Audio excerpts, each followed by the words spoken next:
নির্বাচনী যে একটা জোট হওয়ার পরে আমি যদি আপনাদের বলি যে স্বাভাবিক তাদের মানে বিজয় নিশ্চিত করার চিন্তা সবাই করে।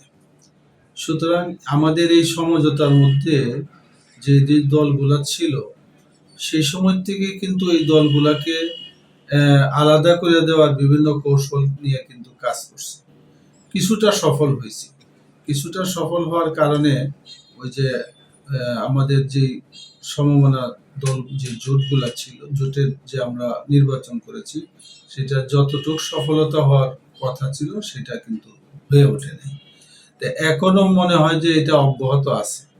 এক শ্রেণীর চাবে যে বিরোধী দলকে যত কোণঠাসা করা যায়, অর্থাৎ একত্র যাতে বেশি না হইতে পারে, এটা কোণঠাসা করার জন্য একটা শ্রেণী তারা এটা কৌশল করে প্রত্যেক সরকারই করছে বা তারা এখন বর্তমান সরকার এর বাইরে থাকবে না। সুতরাং আমরা মনে করি দেশ এবং জাতির স্বার্থে আমরা ইস্যু ভিত্তিক যেগুলো আমরা দেশের জনগণের স্বার্থ আমরা মনে করব, সেই স্বার্থের সাথে আমরা এক বাক্যে সবাই কথা বলবো। সেটা সমঝোতার জোট হোক অথবা যে কোনো ভাবে হোক, আমরা এক মঞ্চে হোক অথবা ভিন্ন মঞ্চে হোক, কথা কিন্তু আমাদের এক ধরনের থাকবে। সুতরাং এইটাকে বিনষ্ট করা যাবে না। হ্যাঁ, কেউ হয়তো সরকারের সেই টুবে গিয়া সুর ভিন্ন করতে পারে। তা আমি মনে করি যে সেটা জনগণের প্রত্যাশার বাহিরে নিজেদের দলীয় স্বার্থ বা ব্যক্তির কোনো স্বার্থকে প্রাধান্য দেওয়া, সেটার সাথে আমি মনে করি না এখন পর্যন্ত যে আমাদের এই জোটগুলার কেউ সেইভাবে তারা চিন্তা করবে। তারা মনে করবে যে জনস্বার্থে আমাদের যদি একত্র থাকাটাই আমাদের জনস্বার্থ হয়, তাহলে আমরা একত্র থাকবো।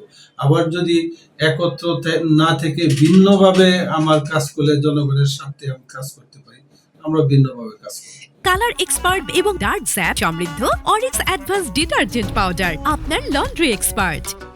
ইস্যু ভিত্তিক সমঝোতাতে কেউ যদি চলে যায়, এটা ভাঙার কিছু নাই।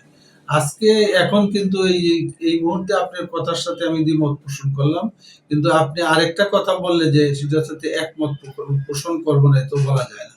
আপনার প্রত্যেক কথাই তো আমি দ্বিমত পোষণ করব না।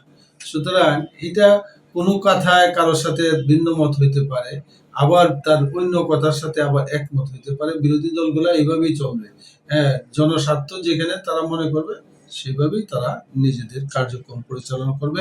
এখন যেটা আপনি শুনতে পাচ্ছেন সেটা হলো, আমি যতটুকু খুলে বলি যে বাংলাদেশ খেলাফত আন্দোলন এই দলটা 2024-এর নির্বাচনে যারা অংশগ্রহণ করছে তারা, সুতরাং সেই সময় হাসিনার অধীনে নির্বাচনে চলাটা ওনাদের দলের জন্য ওনারা ভালো মনে করছিলেন।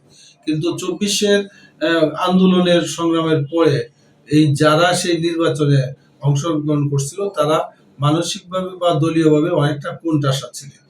সুতরাং তখন বেশিরভাগ দল, যেহেতু ওরা 24-এর পক্ষে ছিল অথবা 24-এর নির্বাচনে যারা যায়নি তারা আমাদের সাথে আছে, সুতরাং এদের সাথে তারা মিলছে।